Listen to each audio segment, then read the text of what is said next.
and welcome to Setting the Standard, the podcast about wireless radio standards creation from the Wireless Innovation Forum. I'm your host and Communications Director of the Forum, Stephanie Hamill. In this episode, I'm talking with Austin Egbert of Baylor University, coder of the new AFC test harness, and Mark Gibson of CommScope and our 6 GHz Committee Chair. The two worked tirelessly to bring the 6 GHz band to operation, which was recently approved by the FCC. Hi, gentlemen. Welcome. Thank you so much for meeting with me today. Pleasure. Hi. Yeah, thank you. Yeah, and congratulations on the FCC approvals of the AFC systems. I'm very happy for you guys. I know it's been a long road and a lot of work. Yeah, it's exciting. Yeah, but a lot of people made it happen, including the two of you. So thank you. Well, thanks to Austin. So I'll begin with you, Austin. What led to this creation of the test harness?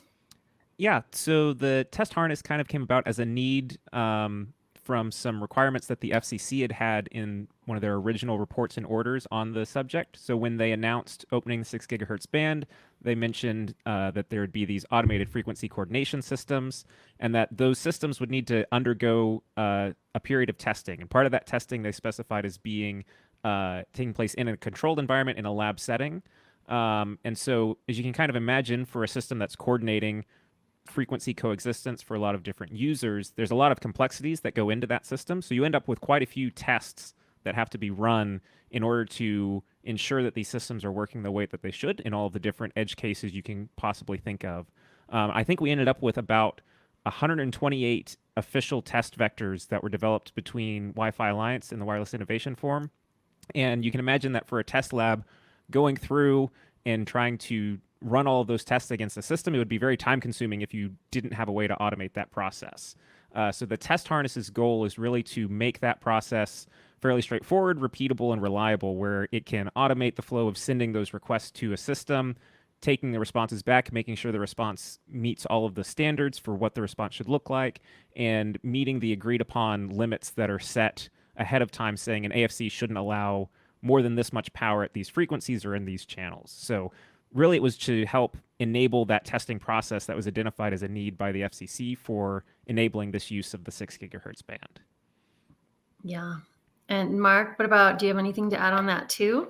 Yeah, I'd add, we also did this for CBRS. It was, it's what we do. You develop a test spec, and if you're going to, you develop a functional spec, and if you're going to, put this thing into production at some point, it's got to be tested, especially because of the way the commission works.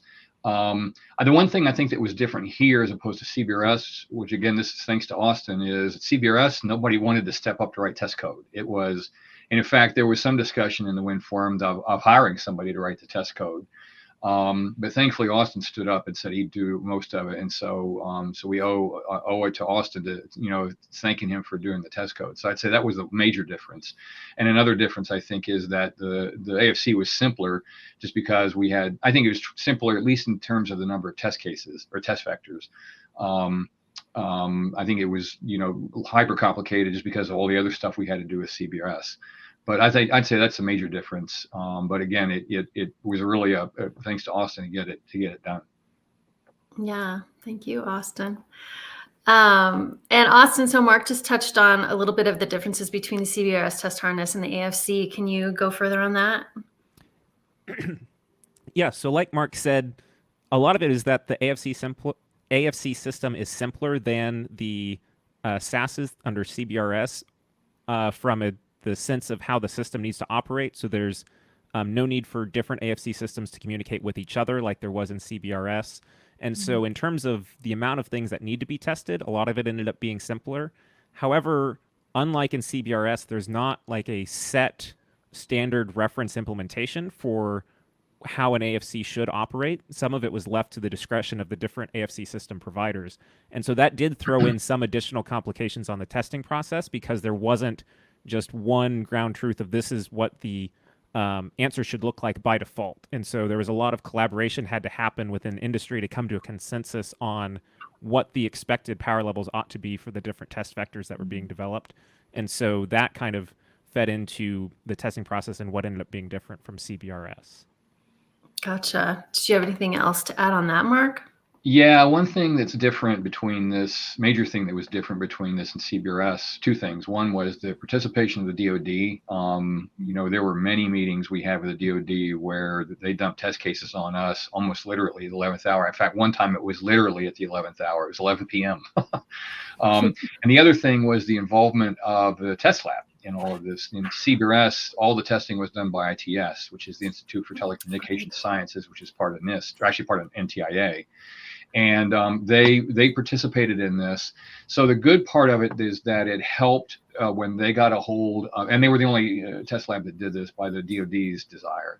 So when they got a hold of the test vectors and everything and scripts and harness, they were able to run with it. So because they had been participating in it, whereas here in with AFC, all of that then was parsed out to the various test labs, and there was a little ramping up for them. It wasn't major, and I think because of everything was done so well, there were really no delays. But there were more test labs for AFC than there were for CBRS, and that made it a little bit more complex, but not by a lot. Gotcha. Okay, so now what do you think has been the impact then, Mark, of the test harness? Well, it made it. I think one thing is that because, fortunately, there were only a handful of test labs that actually ended up doing stuff. I think it was maybe no more than, well, there were 7 of us that went through. And so I think about 4 or 5 labs did all the testing. And so the learning curve, because everything was laid out pretty well and also was more simple, was that the testing was a lot simpler. And all the test labs could do things in a parallel fashion, as opposed to when we did it before. Everything had to be done one at a time, and we were all held back until the last one went through. But I think we had a lot of lessons learned here, because the one good thing about having test vector or test scripts that are written by one person is that one person can do it all. Whereas when we did it before and started loading stuff into GitHub, we had to do some deconfliction with a lot of the test scripts. Whereas here, we didn't have to do too much of that. So I think it was a big thing. So I think on balance, the simplicity of AFC, the work that Austin did and everybody else made it simpler. And by virtue of that, it was a lot easier and a lot quicker. The comparison, the testing itself for SAS took months. I think I looked at it was like 9 months. Now, 5 of us or 6 of us had to go through ultimately. For here, I think testing ultimately took, I think for us, it was like 3 weeks. Our test report maybe a month. So I think, the simplicity, the people working on it just made it a whole lot much better. Okay. And Austin, do you have anything to add from your point of view as the test harness developer? Yeah. So I think one thing that maybe doesn't stand out as much in the test harness is we did try and develop in kind of a modular way that would provide more use than just a one-off tool for the testing itself. But within the GitHub repository, the modules that are in there actually provide sort of I wouldn't call it a reference implementation because it's not official, but there is essentially an implementation of the system to device interface specification from Wi-Fi Alliance for generating the different AFC messages, also the masks that are used for the test harness. So those are things that could be used by third parties. If AFC system operators wanted to use that to create their own additional test cases just to monitor the behavior of their AFC system over time as they, if there's any changes they need to make going forward, they can, it's available where they can create those vectors and kind of see that the changes that they're making aren't causing any changes that they aren't expecting to their development. And so there's a lot of kind of extra tools and functionality in there that isn't necessarily kind of evident just thinking of it as a test harness. That's a great point. When we embarked on AFC, we were trying to come up with a framework that could be repeatable, replicatable, so we didn't have to reinvent it each time. Pretty much everything. I mean, we had some lessons learned from that, on SAS, but I don't know that we could have used any of the test scripts that we wrote. Here, because the next thing that's coming possibly is very low power geofencing, which could look a little bit like AFC. Certainly, a lot of the guts might look like it. So having a reference architecture hopefully will make that process much simpler in the future. So that's one major thing is maybe we're learning from, I won't say from mistakes, but we're learning by rote, as we move along in this, and that's a very good point. Absolutely, not having to reinvent the wheel necessarily. Right. Yeah. All right. Anything else from either of you gentlemen that you'd like to add that you want people to know out there? I think that's it for me. Thanks, Stephanie. Yeah. No, other than, I think the Wind Forum did a great job, and I think, kudos to the team to get this together and move it forward. And we're learning too as we move this along. So I'd say a great team effort on everybody's part. Right, and you're a wonderful team leader, I have to say. Thank you. I also want to make sure everybody knows that the Wind Forum does have a general AFC FAQ, and I'll put a link to that in the show notes. And thank you, gentlemen, for talking with me today. I appreciate it. And best of luck moving forward. Thank you. And thank you, Austin. Yeah, thanks so much. Mm-hmm. Thank you both.